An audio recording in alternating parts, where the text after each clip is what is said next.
अस्सलाम वालेकुम। हम कोलिनर्जिक ड्रग्स के बारे में जो है वो डिस्कस कर रहे थे। एसिड ड्रग्स जो है हमने डिस्कस किया था कि 2 टाइप्स की जो है वो ड्रग्स होती है। एक तो रिएक्शन को स्टिमुलेट करती हैं और एक इनहिबिट करती हैं। अब भी जो है हम स्टिमुलेट जो ड्रग्स करते हैं उनके बारे में डिस्कस कर रहे थे, जो कि एसिटाइलकोलिन का जो रिएक्शन है उसको इंक्रीज़ करती हैं, उसकी अवेलेबिलिटी को इंक्रीज़ करती हैं। उसमें भी जो है हमने 2 टाइप्स को उसमें डिवाइड किया था। एक थी एगोनिस्ट और एक थी एंटीकोलिनिस्ट्रेस ड्रग्स।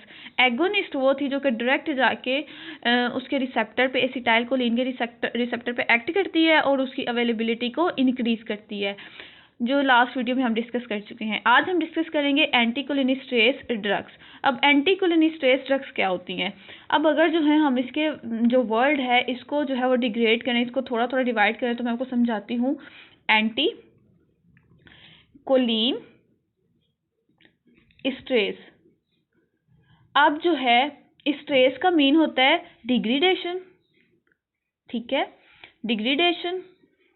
और कोलिन से मीन एसिटाइलकोलिन, ठीक है। एसिटाइलकोलिन जो है वो एसिटाइल और कोलिन से मिलकर ही बनता है, तो इसका मतलब डिग्रेडेशन करना एसिटाइलकोलिन की। हमने जो है वो लास्ट जो एसिटाइलकोलिन की जब सिंथेसिस पढ़ी थी तो उसमें मैंने आपको बताया था कि जब रिलीज होता है तो उसके कुछ देर बाद ही जो है एसिटाइलकोलिन की डिग्रेडेशन स्टार्ट हो जाती है, जिसकी वजह से उसकी जो अवेलेबिलिटी है वो कम हो जाती है। अब जो एंटीकोलिनिस्ट्रेस ड्रग्स हैं वो क्या करती हैं, जो एंजाइम ACH को डिग्रेड करता है, उसको तोड़ता है, उसको आके इनहिबिट कर देती हैं, ठीक है। एंटी का मतलब होता है इनहिबिट कर देना, ठीक है। जो ड्रग्स जो कि कोलिन स्ट्रेस, ठीक है, एसिटाइल कोलिन को जो है वो डिग्रेड करने वाला जो एंजाइम है उसको इनहिबिट कर देती हैं, उसको हम बोलते हैं anticholinesterase drugs. I hope so आपको समझ आ गई होगी। अब एंटीकोलिन स्ट्रेस ड्रग्स जो है इनको हम मज़ीद क्लासीफाई करते हैं 2 पार्ट्स में। एक है रिवर्सिबल और एक है इरिवर्सिबल। रिवर्सिबल वो ड्रग्स हैं जो कि अपना जो काम है, जिस फंक्शन के लिए हमने उनको दिया है ड्रग को, वो थोड़ी देर के लिए परफॉर्म करती हैं और बाद में जो है वो हट जाती हैं। लेकिन जो इरिवर्सिबल ड्रग्स हैं वो ये कि वो अगर जिस साइड पे जो है उन्होंने एक्शन परफॉर्म करना है, बहुत मुश्किल से जो है उस साइड से वो निकलती है, उस साइड को ऑक्यूपाई कर लेती हैं, ठीक है। अब मैं जो है इसको आप डिटेल से इसके मैकेनिज्म को आपको बताती हूँ। सबसे पहले हम इसकी क्लासिफिकेशन देख लेते हैं। जो रिवर्सिबल है इसको मजीद हम 2 पार्ट्स में डिवाइड करते हैं। एक है कार्बोमेट एंड सेकेंड वन है नॉन कार्बोमेट, कार्बामेट।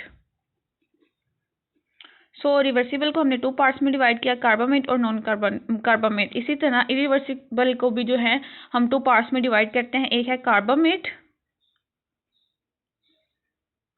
और सेकंड वन है ऑर्गेनोफॉस्फेट, ऑर्गेनोफॉस्फेट। अब जो ये इनकी डिविजन्स है, ये जो है इनकी ड्रग्स है वो आपकी बुक पे जो है मेंशन है। इनकी मैंने जो है अलग से सेपरेट वीडियो बनाई है। इनको जो है वो निमोनिक से ही आप याद कर सकते हो, वैसे जो है इनको याद करना मुश्किल है। तो आप जो है जो सेपरेट वीडियो है विद निमोनिक्स, उससे जो है आप इन ड्रग्स को रिमेंबर कर सकते हो। इन ड्रग्स में से जो ऑर्गेनोफॉस्फेट है ये बहुत इंपॉर्टेंट है। इसमें ये मेनली जो है पॉइजनिंग के केसेस में जो है यूज़ की जाती है। पॉइजनिंग अगर जो है किसी को हो जाता है तो वहाँ पे जो है ये ड्रग जो है वो यूज़ की जाती है। बहरहाल आप जो इनकी डिविजन्स है, जो इनकी ड्रग्स के नेम्स है, वो सेपरेट वीडियो है, वहाँ से आप जाके देख लें। अब जो है मेकनिज़म कि कैसे जो है एंटीकोलिनिस्ट्रेस ड्रग्स जो है वो एक्ट करता है और कैसे बाइंडिंग साइट है उसको इनहिबिट करता है। अब देखिए ACH की जब सिंथेसिस मैंने आपको बताई थी, ठीक है, मैंने आपको बताया था एक नर्व है, ठीक है, वहाँ से सिग्नल आना है, तो उसने जब दूसरी नर्व को जो है वो सिग्नल पहुँचाना, फॉर एग्जांपल यहाँ पे इस नर्व ने इस सेकंड वाली नर्व को जो है वो सिग्नल पहुँचाना है। अब जब सिग्नल पहुँचाना है तो वो ऐसे ही नहीं, इनमें फिजिकल कॉन्टैक्ट नहीं होता, इसने ऐसे ही जाके उसको सिग्नल नहीं पहुँचाना। यहाँ पे न्यूरोट्रांसमीटर जो है वो रिलीज होते हैं, जो कि इंफॉर्मेशन जो है, जो सिग्नल है उसको पास आउट करते हैं। अब जो सिग्नल है, जो न्यूरोट्रांसमीटर है, वो यहाँ पे पहले से ही सिंथेसिस में पड़े होते हैं। सिंथेसिस जो है, सिंथेसिस, स्टोरेज, रिलीज हम डिस्कस कर चुके हैं, वो मैं इस वीडियो में जो है वो डिस्कस नहीं करूँगी। अगर आपने वो वीडियो नहीं देखी तो आप काइंडली पहले वो देख लें। अच्छा, जब सिंथेसिस हो जानी है, उसकी स्टोरेज भी हो जानी है, वेसल्स में यहाँ पे स्टोरेज स्टोर होता है। उसके बाद जब कैल्शियम चैनल जो हैं वो ओपन होते हैं तो जो एसिटाइलकोलिन है वो रिलीज़ होता है और यहाँ पे आके अपने रिसेप्टर्स जो हैं, स्पेशल रिसेप्टर्स हैं, उन पे आके बाइंड हो जाता है और अपना जो एक्शन है वो शो करता है, जो सिग्नल्स हैं उनको आगे पहुंचाता है। अब होता क्या है, जब यहाँ पे इसने अपना काम किया तो ये क्या होता है, ये दोबारा डिग्रेड होना शुरू हो जाता है। यहाँ पे एक एंजाइम आता है जो कि इसको डिग्रेड करता है और जो है वो कोलिन में और एसीटेट में जो है कन्वर्ट कर देता है। अब हमने क्या करना है, एंटी जो कोलिन स्ट्रेस ड्रग्स है उनका काम है कि डिग्रेडेशन को रोकना। अब यहाँ पे जो है ऐसे कुछ एंजाइम जो है वो एक पड़ा होता है, ठीक है, लाइक दैट। फॉर एग्जाम्पल ये ऐसा कोई जो है एंजाइम जिसने डिग्रेड करवाना है, ठीक है। अब यहाँ पे जो है आके एसिटाइलकोलिन जाके अटैच होता है, जिससे क्या होती है, उसकी डिग्रेडेशन स्टार्ट हो जाती है। अब हमने डिग्रेडेशन से बचाना है कि हमें एसिटाइलकोलिन की अवेलेबिलिटी चाहिए, तो अब क्या करेंगे, हम क्या करेंगे, हम एंटी कोलिनिस्टेरेज ड्रग जो है वो देंगे। एंटी कोलिनिस्टेरेज ड्रग क्या करेगी, वो यहाँ पे आके जहाँ पे एसिटाइलकोलिन ने बाइंड होना था वहाँ पे आके खुद बाइंड हो जाएगी, और जो एसिटाइलकोलिन है वो बाइंड नहीं होगी। इससे क्या होगा, जो हमें एसिटाइलकोलिन है उसकी अवेलेबिलिटी ज़्यादा होगी और हम जो है उसके एक्शन ज़्यादा देर तक जो है वो परफॉर्म करवा सकते हैं। अब यहाँ मैंने आपको बताया 2 टाइप्स हैं, एक है रिवर्सिबल और एक है इरिवर्सिबल। जो रिवर्सिबल ड्रग्स है ना, वो आती हैं, वो कुछ देर के लिए जो है यहाँ पे स्टे करती हैं, लेकिन कुछ देर उनका एक टाइम होता है, जब उनका टाइम कंप्लीट हो जाता है तो वो यहाँ से चली जाती हैं, ठीक है, वो ये जगह खाली कर देती हैं। तो दोबारा जो है फिर एसिटाइलकोलिन जो है वो यहाँ पे आके अटैच हो जाता है, उनकी डिग्रेडेशन स्टार्ट हो जाती है। ये होता है रिवर्सिबल में। लेकिन जब हम ड्रग देते हैं इरिवर्सिबल, ये हम कब देते हैं, जब हमें ज़्यादा देर के लिए जो है वो इफेक्ट चाहिए, ज़्यादा देर के लिए हमें एसिटाइलकोलिन जो है इसकी अवेलेबिलिटी चाहिए, तब हम क्या करते हैं, इरिवर्सिबल ड्रग देते हैं। ये ईजीली जो है रिमूव नहीं होती, इसका टाइम जो है वो बहुत ज़्यादा होता है, और ये ओकोपाई जो है कोविलेंट बॉन्ड बनाते हैं। कोविलेंट बॉन्ड आपको पता है वो इजीली जो है वो रिमूव नहीं होता। तो इससे क्या होता है कि जो ACH की अवेलेबिलिटी है वो हमें ज़्यादा देर के लिए मिलती है।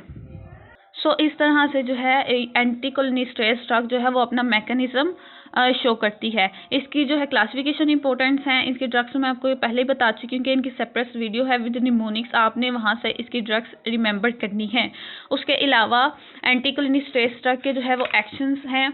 अच्छा, एक बात आपने जहन में रखनी है, जो एक्शंस एगोनिस्ट में हमने पढ़े थे, एगोनिस्ट ड्रग्स में पढ़े थे, वही सेम जो है एंटी कोलिनिस्टेरेज ड्रग्स में भी हैं, सेम। अच्छा, जो जितनी भी कोलिनर्जिक ड्रग्स हैं ना जो कि स्टिमुलेट करती हैं, वो बेशक एगोनिस्ट हो, एंटी कोलिनिस्टेरेज हो, सबके एक्शन सेम है, सिर्फ जो है वो नेमिंग में थोड़ा सा डिफरेंट है, वो कॉन्सेप्ट की बात है।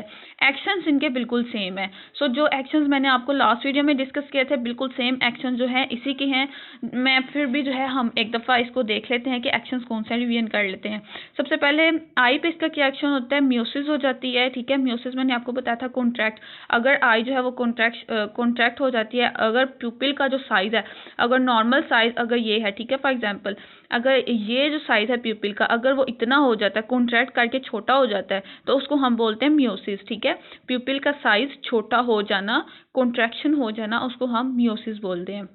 एक तो इफेक्ट इसका ये होता है, ठीक है, अगर हमने जो है ना किसी भी पेशेंट में हमने उसका जो प्यूपिल का साइज़ है वो छोटा करवाना है, तो हम क्या करेंगे, कोलिनर्जिक ड्रग्स देंगे। उसके अलावा जो है इंट्राओक्यूलर प्रेशर जो है अगर ये डिक्रीज़ करता है, अगर इंट्राओक्यूलर प्रेशर जो है वो बहुत हाई हुआ है, इंक्रीज़ हुआ है, तो उस कंडीशन में भी हम क्या करेंगे, कोलिनर्जिक ड्रग्स देंगे। उसके अलावा जीआईटी पे ये क्या इफ़ेक्ट करता है, जीआईटी में ये क्या करता है, प्रिस्टैलेटिक जो मूवमेंट्स हैं, ठीक है, जो मैंने आपको बताया था कि एक वेव लाइक जो मूवमेंट होती है, जो एक सीक्वेंस के साथ मूवमेंट करती है, कॉन्ट्रैक्शन करती है, रिलैक्सेशन करती है, उसको हम प्रिस्टैलेटिक मूवमेंट बोलते हैं। इसमें क्या होता है, जब ये इंक्रीज़ करती है तो एब्डोमिनल क्रैम्प आता है, ठीक है, जो पेट है उसमें क्रैम्प आता है, उसकी वजह से जो बाउल है, ठीक है, जो बाउल की मतलब उसकी इरेकुलेशन होनी है वो इंक्रीज़ हो जाती है, और जब बाउल की इरेकुलेशन होगी तो वो बहुत बेनिफिट है, ठीक है।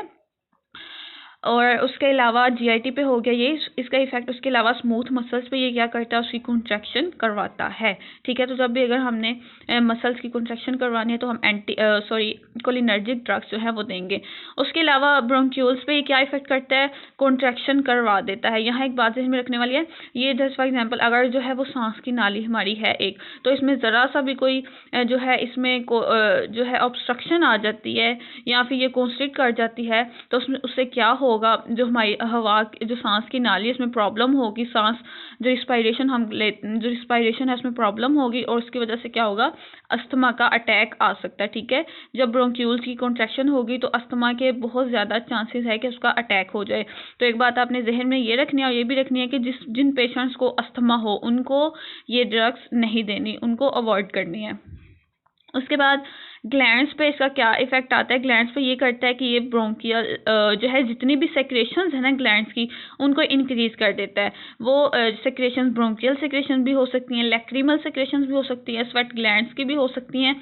जितनी भी बॉडी में ग्लैंड्स है ना उनकी सेक्रेशंस को ये क्या करता है, इंक्रीज कर देता है। उसके अलावा सीरियस जो है हार्ट पे इसका क्या इफेक्ट होता है, हार्ट रेट को डिक्रीज कर देता है। ठीक है, हार्ट रेट अगर फॉर एग्जांपल किसी का जो ब्लड प्रेशर है बहुत हाई हुआ है, हार्ट रेट बहुत ज़्यादा हुआ है, तो इसको क्या, जब हम कोलिनर्जिक ड्रग्स देंगे तो अल्टीमेटली उसका जो हार्ट रेट है वो डिक्रीज हो जाएगा, ब्रेडिकार्डिया हो जाएगा। ब्रेडिकार्डिया मीन होता है लो ब्लड प्रेशर, और टैकीकार्डिया होता है हाई ब्लड प्रेशर। ब्रेडिकार्डिया हो जाएगा, लो ब्लड प्रेशर हो जाएगा, हार्ट रेट कम हो जाएगा, और ब्लड प्रेशर अल्टीमेटली डिक्रीज हो जाएगा।